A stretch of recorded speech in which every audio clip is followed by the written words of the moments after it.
is there an importance of the individual soul to the collective, and how are we aspects of the collective?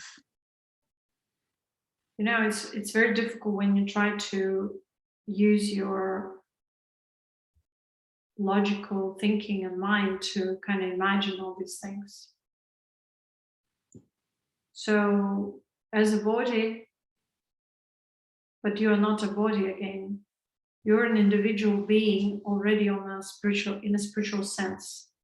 So there is a subtle body which is like a carcass for your physical being. So all that residue that has been accumulated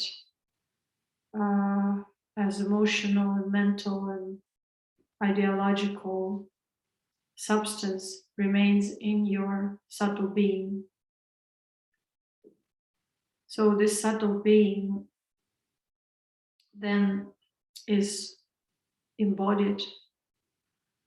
And so whatever it carries within, it manifests as life or flow of life, as long as the physical body can be sustained. And so that subtle being lives through this avatar of this physical body and experiences or reflects that which exists in its subtle being. Again, it's very important to also know that we are currently in the end of Kali Yuga, the very, very tip. So in this day and age, it's the time of dispersion, it's the time of fragmentation. So during this time, everything is fragmented, even within the collective. Yes, we are a part of the collective because we're somewhat bound by we're like an original soul, but within that original soul, we are at the same time dispersed into different elements and aspects which we represent on an individual level, but it makes up the collective at the same time. So every one of us emanates and manifests these qualities or different dispersed aspects through our own life and impacts one another, so through interaction with other beings. And then through this, the purpose is to dissolve all this corruption and to initiate the upper cycle. The upper cycle means that we start the process of unification. The process of unification is impossible to start when there are inner barriers, the barriers that maintain a sense of uniqueness or division, separation.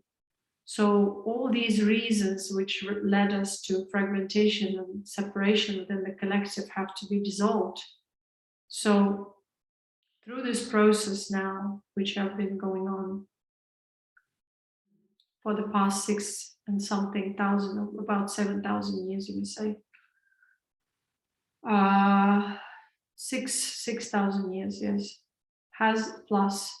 has been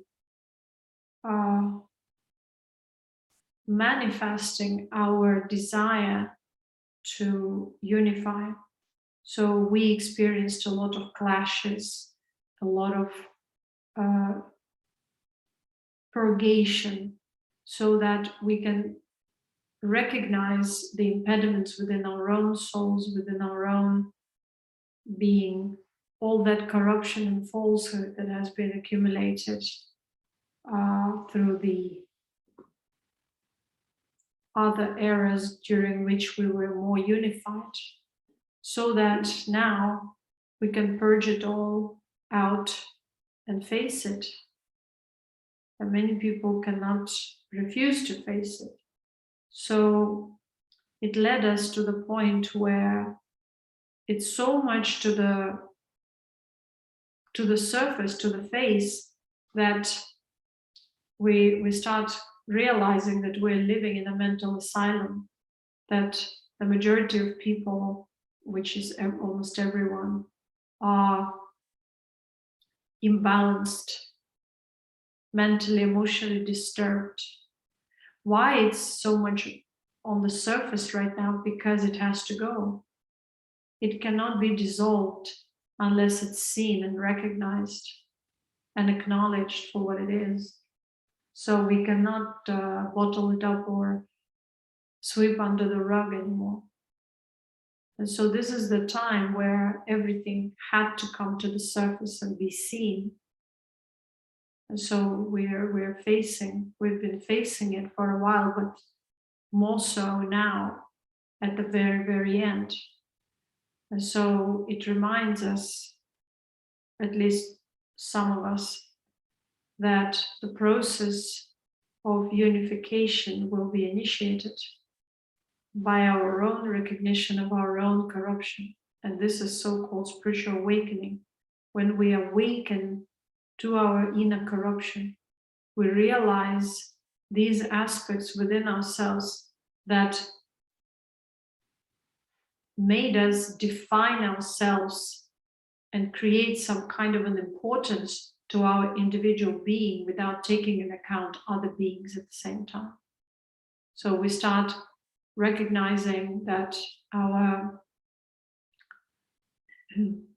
soul has been serving our own individual being in an unhealthy way, attaching to the projected reality in an unhealthy way, again, to validate its own sense of individual being.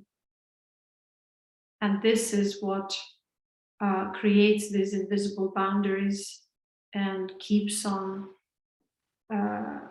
this separation or the process of fragmentation. If we look for aspects within ourselves to validate ourselves on an individual level, it means we haven't recognized this process of unification yet. We haven't awakened to it, or we are not a part of it at all and not supposed to be a part of it. So during these upper cycles, a lot of residue goes, dissolves, or is absorbed back into creation. But some beings who carry that conscious light essence as, and who are part of this original collective soul, they'll start seeing that the only way to dissolve the boundaries is to stop thinking that the body defines myself, or the body is just the only aspect of me. And through the process of becoming aware of the subtler dimension, which is more blurred and which has less defined boundaries, we realize that we are not that limited. And so through the refinement, but it's yet very far. So through this refinement process that will take place through many future incarnations for many souls, through these processes, they will recognize what keeps them in the bondage of this false belief that they are important as an individual being. And so they can still have a physical appearance, but this physical body will also transform. And eventually it will be dissolved as well. Because through the process of unification, the subtle body will be refined and take over. That subtle body has different aspects, and it's, even though it's also in a way having certain dimensional boundaries, it is less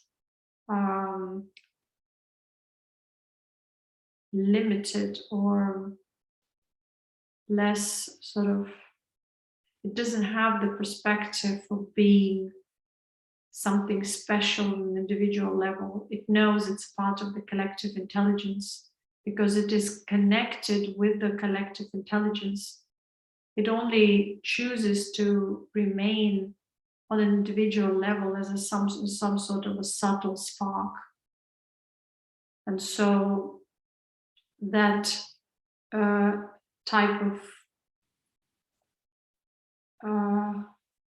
appearance does not make that an actual individual in terms of what we consider as individual on this frequency and dimension as a separate unit, because even that may appear as a separate spark or some kind of an energy form, which is subtle light, right?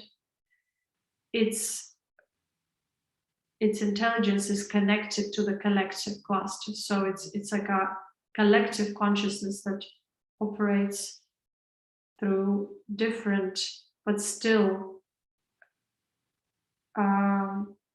interconnected energy forms of a higher frequency. You know, my words fail here, vocabulary fails, because it's such a unimaginable for now a perspective that very difficult to present it verbally, and maybe unnecessary as well. But the point is that at this point we are not aware that our intelligence is connected with the collective. Well, because our intelligence level has been declining and sort of blocked for many beings. They can't say that what I'm saying right now is true to them. But for some, they can recognize it because they can have access to the collective information. Of course, there are different levels within that collective information, different levels of knowledge. And so you can't just access them because you want. You have to have that degree of purity and resonate the frequency of that knowledge so that you can actually access it and not misuse it. So you have to vibrate on that level. And most probably you would have already transcended into a more subtle existence, even if you still retain your physical form, when you are able to access these higher frequencies or higher forms of knowledge. So because they are like clusters which are preserved but inaccessible for the majority of people who have low frequency.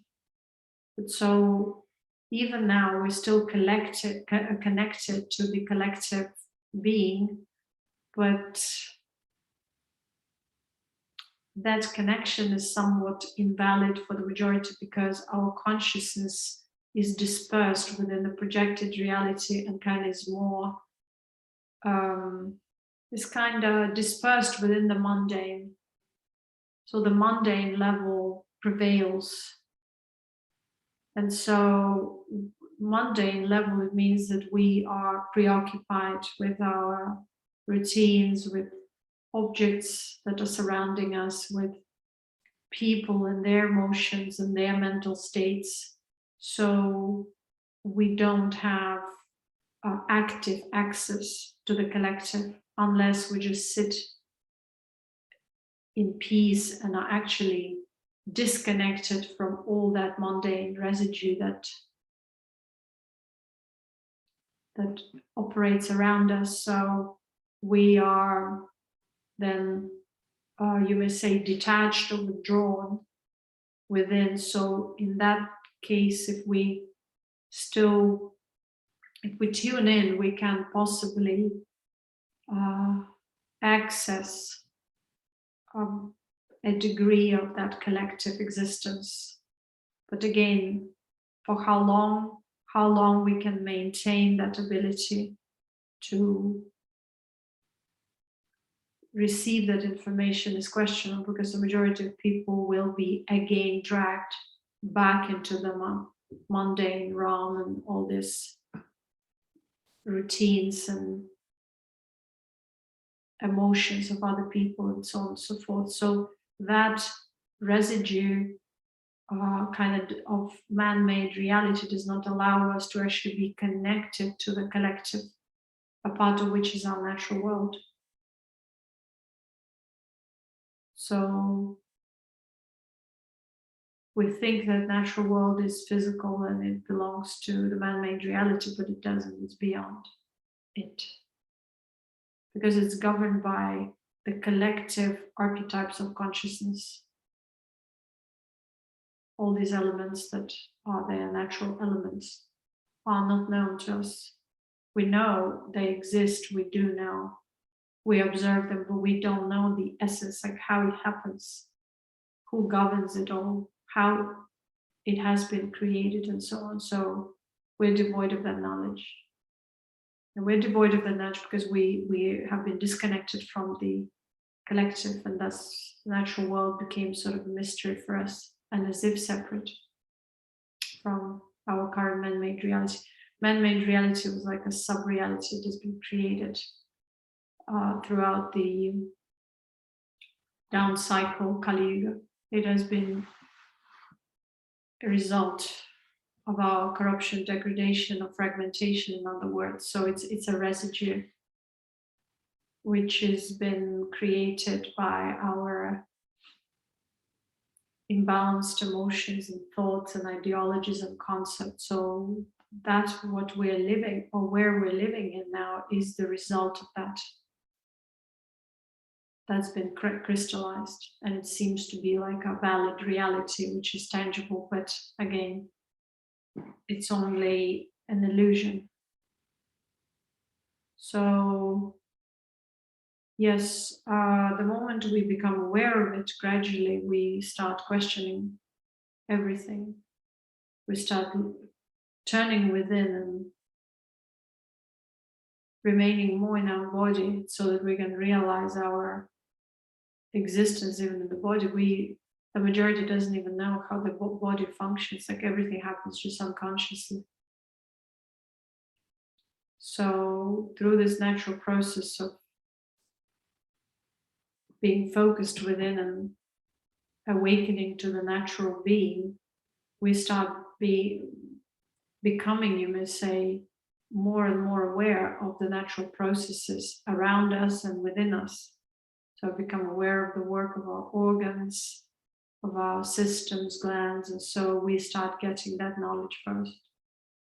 Then we start refining more and more, detaching in a natural way, not in a forced way. Just we kind of prioritize more the inner being rather than the external projected reality with all its multitudes of and myriads of attractions and distractions. So the mature consciousness means that it understands the priority is within. So it doesn't prioritize other things. It still participates, but doesn't prioritize. So that's the quality of mature consciousness, awakened consciousness. And awakened consciousness dissolves all the impediments and all the aspects that makes it believe that it's some kind of a limited and obscure element within the collective. And because of that dissolution on a subtle level, because anyways it all happens, all dissolution happens on a conscious level, it starts perceiving natural power. And guess what? This is the power of the collective. Because even though it exists in the physical body, its perception of the self is blurred. It's not like I have to be something, me. There's no such a perception. There's a perception that I'm a part of this existence. That's what the collective perception is. And thus, there is no violence, no desire to prove anyone anything, because you're a part of the collective. What is there to prove to? Or who is there to prove to? Knowledge becomes one's being. Tranquility, equanimity, bliss, contentment, one's being. So once these aspects of limitations and fragmentation are the reasons for that fragmentation are dissolved, one plunges into this unified field of existence. So this unified field, or in other words, collective field, starts transpiring through one's physical body. enlightening one's physical body, first healing it, rejuvenating it, enlightening it. So that the collective is a higher frequency, it has much more potency. But once we focus on an individual and on all those aspects that create the sense of separation, individuation, we become disempowered, we become limited, and yet we so much look for that power, but we look for it in a perverted way, in a corrupt way. We look for it for our limited form, rather than we understand that there is no power in the limited form. It cannot be. It's like against the natural law, because the potency and power is in the collective. The potency and power is in the unlimited. The more you connect with the source of the unlimited, which is with the unified field, the more you nurture yourself, your own being. By nurturing, you dissolve all these aspects that cause fragmentation or caused it in the past.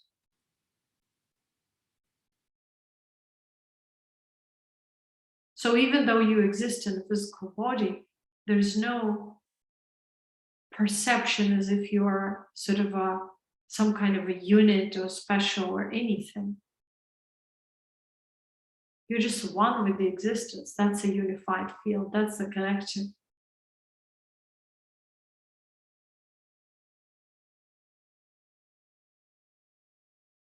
And through that, the physical form kind of starts dissolving and going to the background.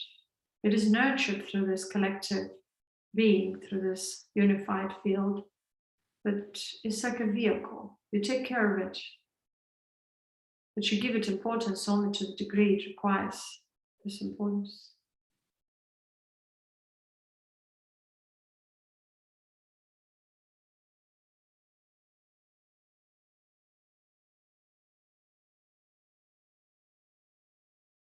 And this transmission is to tune into and realize that unified collective being,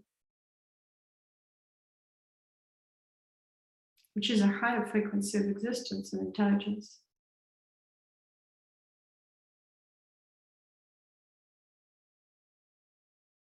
Which does not have the aspects that support the form. It's beyond emotions and thoughts. It's just blissful existence, aware of itself.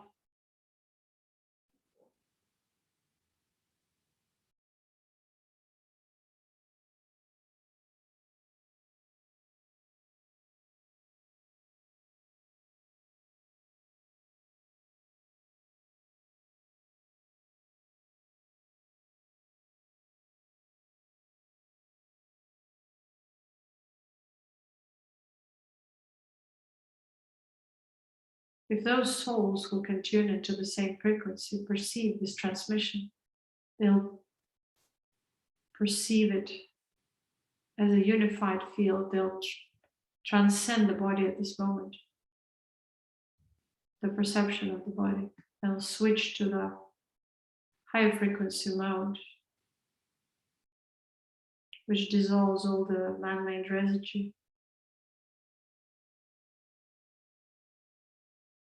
And allows them to understand what to look for, where to head.